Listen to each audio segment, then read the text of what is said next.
So hi students, welcome to Karthikeya's academy. మరి competitive ఎగ్జామ్స్లో Hindu news paper మీద ఎక్కువ ఫోకస్ ఉంటుంది కాబట్టి సో అభ్యర్థులు ఈరోజు హిందూ న్యూస్ పేపర్లో చదవాల్సినటువంటి మోస్ట్ ఇంపార్టెంట్ ఆర్టికల్స్ గురించి మనం డిస్కస్ చేద్దామండి. దీంట్లో ప్రధానంగా ఎంసీక్యూస్తో పాటు 2 మెయిన్స్ క్వశ్చన్స్ కూడా మీ ముందుకు తీసుకొస్తున్నాము. అది ఒకసారి చూద్దాం.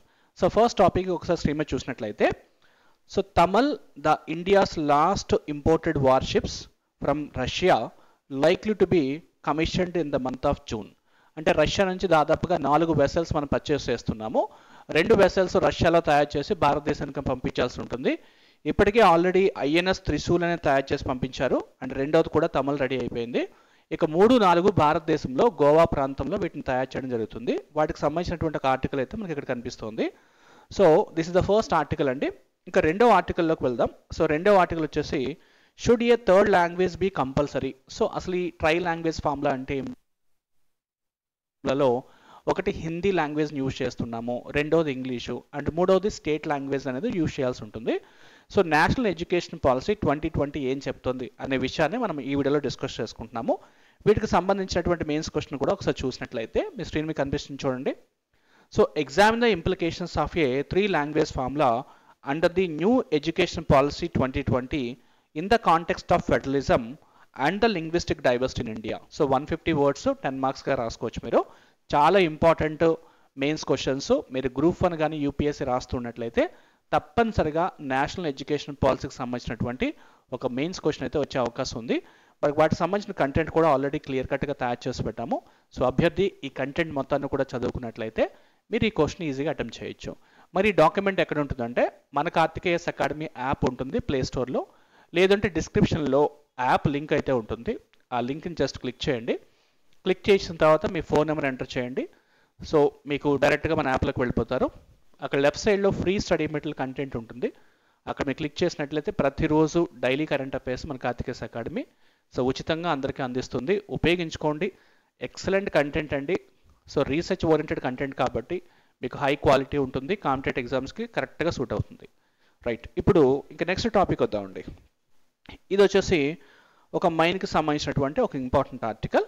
ఇంకా లాస్ట్ ఆర్టికల్ వస్తే China grip on global nickel supply so Titans with Anglo sale to MMG, ఇది ఒక ఆర్టికల్ వచ్చింది.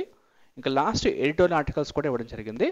ఇది వచ్చేసి human smuggling must engage parliament attention. ఇటీవల వలసలు ఎక్కువగా జరుగుతున్నాయి. అమెరికా నుంచి భారతదేశానికి చాలామంది తిరిగి వెనక్కి వస్తున్నారు కాబట్టి వాళ్ళకి సంబంధించినటువంటి ఒక కంప్లీట్ ఆర్టికల్ కావచ్చడం జరిగింది. వీటికి సంబంధించిన మెయిన్స్ క్వశ్చన్ కూడా ఒకసారి మీరు చూసినట్లయితే, discuss the challenges posed by human smuggling in India and suggest legal and policy measures to curb it. So ఇది 150 వర్డ్స్ 10 మార్క్స్. ఇది కూడా మీరు ప్రాక్టీస్ చేయొచ్చు. ఇక ఫస్ట్ ఆర్టికల్లోకి వెళ్ళిపోదామండి. రైట్, ఒకసారి న్యూస్ పేపర్ని నేను క్లిప్పింగ్ ఎక్స్టెండ్ చేస్తున్నాను. The Indian navy crew that will operate Tamal the stealth frigate under the construction in Russia reached the St. Petersburg last week in the preparation of commissioning, which is expected to take place in the early June. This event is significant as Tamal will be the last warship to be commissioned outside of India and imported. The country now design and construct in own warship. అంటే 2 worship తర్వాత మనం భారతదేశమే technology transfer చేసుకొని మన own వార్షిప్ని design చేసుకునేటువంటి agreement అయితే జరిగింది. మరి ఈ అగ్రిమెంట్ ఎప్పుడు జరిగిందో ఒకసారి చూడండి. The ship is being build as a part of deal for 4 additional flow-on stealth frigate under the intergovernmental agreement signed on 2016. 2016 సంవత్సరంలో జరిగినటువంటి ఈ అగ్రిమెంట్లో భాగంగా మరి 2016లో జరిగినటువంటి ఈ అగ్రిమెంట్ ఆధారంగా ఇప్పటికే రష్యా 2 వార్షిప్స్ అయితే తయారు చేసి మనకి ఇవ్వడం జరుగుతుంది. అండ్ రిమైనింగ్ వార్షిప్స్ కూడా ఎక్కడ ప్రిపేర్ చేస్తున్నది కూడా మనకి ఈ ఆర్టికల్లో క్లియర్గా ఇవ్వడం జరిగింది. రైట్, ఒకసారి మీరు కంప్లీట్గా ఆర్టికల్ మొత్తాన్ని చదవండి. ఇవి వార్షిప్స్, చాలా పెద్ద సైజు ఉంటాయి ఇవన్నీ కూడా. సో ఫస్ట్ వార్షిప్ చూడండి. So INS Tushil is the first warship to be manufacture in Russia. Total worth of the deal వచ్చేసి $1 billion. రైటా, ఇప్పుడు ఒకసారి కింద కంటెంట్లోకి వెళ్దామండి. So Tamal is a stealth frigate being constructed in Russia for the Indian navy. గుర్తుపెట్టుకోండి, ఇటీవల గ్రూప్ 2 ఎగ్జామ్స్లో కూడా సో బ్రహ్మాస్ మిసైల్ అనేది ఏ దేశం యొక్క టెక్నాలజీ తోటి భారతదేశానికి మనం తెచ్చుకుంటున్నాం అనే క్వశ్చన్ అడిగాడు. Answer Russia. సో కాబట్టి రష్యాకి సంబంధించినటువంటి ఏవైనా మిలిటరీ అగ్రిమెంట్స్ ఉంటే తప్పనిసరిగా అభ్యర్థులు ఒకసారి ఫోకస్ చేయండి. So it is a part of deal since 2016 under Indian governmental agreement between India and Russia So $1 billion contract signed between the two countries. And the deal, which includes the total 4 frigates, 2 being built in Russia and other 2 are built in Goa by Goa Shipyards Limited and under technology transfer. అంటే Russia ఈ యొక్క షిప్స్ని మనకి transfer చేయడానికి technology transfers కూడా భారతదేశానికి అందించడం జరుగుతుంది. ఇది ఒక గ్రేట్ డీల్గా మనం చెప్పొచ్చు. సో ఇది ఒక ఇంపార్టెంట్ క్వశ్చన్గా మనం చూడొచ్చండి. ఇక సెకండ్ టాపిక్ వచ్చినట్లయితే ఇటీవల న్యూస్లో ఎక్కువగా వస్తుంది Tamil Nadu government and union government మధ్య ఒక చిన్న కాన్స్టిట్యూషనల్ ఫైట్ కూడా జరుగుతూ ఉంటుంది. అది ఏంటో ఒకసారి చూద్దాం. Now second topic is should a third language be compulsory అనేది ఒక కనిపిస్తుందండి. సో ఈ ఫస్ట్ ఒకసారి న్యూస్ పేపర్లో వచ్చిన ఆర్టికల్ని కవర్ చేసుకున్న తర్వాత వాటి ఎక్స్ప్లెనేషన్ చూద్దామండి. The centre and the Tamil Nadu government are in disagreement over three language policy in schools under national education policy of 2020. అంటే నేషనల్ ఎడ్యుకేషన్ పాలసీ 2020లో ఈ 3 లాంగ్వేజ్ ఫార్ములాని స్కూల్స్లో ఇంప్లిమెంట్ చేయాలని అంటున్నారు కదా. మరి తమిళనాడు గవర్నమెంట్ ఎందుకు క్వశ్చన్స్ రైజ్ చేస్తుంది, మాకు ఎందుకు హిందీ లాంగ్వేజ్ని ఇంప్లిమెంట్ చేయదలుచుకోవాలని వాళ్ళు క్లియర్ కట్గా చెప్పడం జరుగుతుంది. వాటికి సంబంధించినటువంటి మీటింగ్స్ కూడా జరుగుతున్నాయి. ఒకసారి చూసినట్లయితే a protest against the 3 language policy in Chennai in the month of February. ఒకసారి చూద్దామండి. So there has been a tussle between the centre and the Tamil Nadu government over the 3 language formula in the schools under the National Education Policy 2020. అసలు భారతదేశంలో first national education పాలసీని మనకి ఏ సంస్థలో తీసుకొచ్చారంటే ఒకసారి చూద్దామండి. The 3 language formula was the first introduced national education policy of 1968 and this policy and the official language resolution 1968 mandated the teaching of Hindi as a language in non-Hindi speaking states. అంటే especially north India south India తీసుకున్నట్లయితే north ఇండియాలో ఎక్కువగా Hindi speaking స్టేట్స్గా మనం చెప్తుంటాం, south ఇండియాలో different languages ఉంటుంటాయి. So ఈ చట్ట ప్రకారంగా national education policy 1969 and the official language resolution 1968 ప్రకారంగా ఈ హిందీ లాంగ్వేజ్ని నాన్ హిందీ స్టేట్స్లో తప్పనిసరిగా ఇంప్లిమెంట్ చేయాలని ఒక చట్టం అయితే మనకు కనిపిస్తుంది. వాటికి సంబంధించిన కాన్స్టిట్యూషనల్ మ్యాండేట్స్ కూడా కనిపిస్తుంది. Now what is constitutional mandates ఒకసారి చూద్దామండి. The Constitution provides that Hindi is an official language of the Union and English was originally meant to continue as an official language for 15 years from the commencement of the Constitution till 1965. అంటే హిందీ అనేది official language of యూనియన్గా ఉంది. ఇంగ్లీష్ని 15 సంవత్సరాల వరకు మాత్రమే official లాంగ్వేజ్గా use చేసుకోవాలి 1965 వరకు కూడా. However, the Official Languages Act of 1963 provides for the continued use of English in addition to Hindi for all official purpose of the Union government without any time limit. But the state governments, the legislature of a state may adopt any one or more of the languages in the use of the state or Hindi as an official languages for the purpose. అంటే ప్రతి రాష్ట్రంలో వాళ్ళ own language ఉంటుంది కాబట్టి ఆ లాంగ్వేజ్ని వాళ్ళు adapt చేసుకోవాలి. So ఈ విధంగా కాన్స్టిట్యూషనల్ మ్యాండేట్ అయితే మనకు కనిపిస్తుంది. బట్ తమిళనాడు గవర్నమెంట్ మాత్రం స్పెసిఫిక్గా ఏం చెప్తుందంటే సో 1968 ప్రకారంగా there is a protest against the same. Tamil Nadu it is steadily saying that 2 language policy for teaching Tamil and English in the government schools and they're not showing any interest to implement Hindi as an official language in the state. So that is a protest between the central state. ఈ ప్రాసెస్లో ప్రభుత్వం ఏం చేస్తుందంటే ప్రభుత్వం release చేయాల్సినటువంటి government funds release చేయకుండా ఆపుతుందని ఒక article cover చేశాడు. ఇది ఆర్టికల్ అనమాట. సో బ్యాక్గ్రౌండ్ ఒకసారి చూద్దామండి. The union government has complains with the policy to the release of funds under the Samagra Shiksha Abhiyan. The Tamil Nadu government views this is an attempt to impose Hindi and insist on continuing with the 2 language policy of Tamil and English. This is about complete article. So మనం Hindu news పేపర్లో ఉన్నటువంటి ఆ టాపిక్స్ని మనం చక్కగా చదువుకొని ఈ కింద content కూడా ఒకసారి చదువుకోగలిగితే so national education policy 2020 and 1968 మధ్య డిఫరెన్స్ ఏంటో ఒకసారి అర్థమవుతుంది.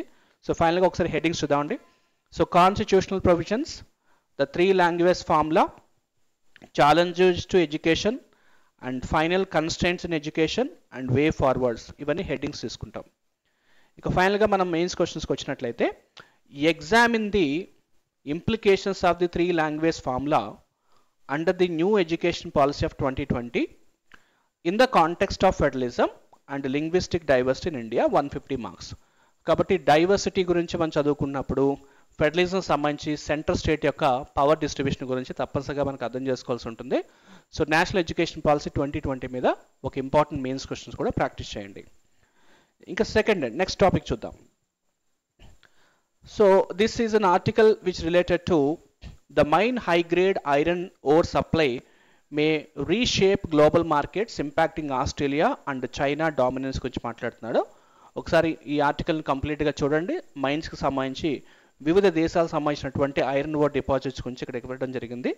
ఇది కాస్త కంటెంట్ ఉంటుంది మీకు. ఇక నెక్స్ట్ ఆర్టికల్ వచ్చేసి China grip on global nickel supply titans with Anglo sale to MMG. ఇది కూడా మైన్స్కి సంబంధించినటువంటి ఒక article. So China strengthens global nickel dominance, why nickel is important.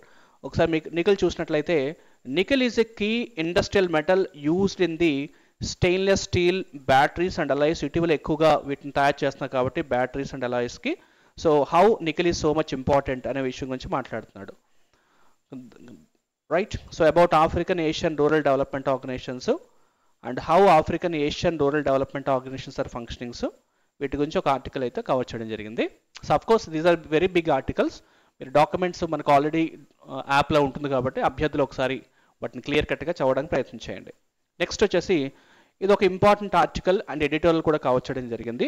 Human smuggling must engage parliament's attention అనే article ఇస్తున్నారు. ఈ ఆర్టికల్ని రాసినటువంటి వ్యక్తి వచ్చేసి Anil Malhotra and he is an international lawyer, author and international academy of family lawyers.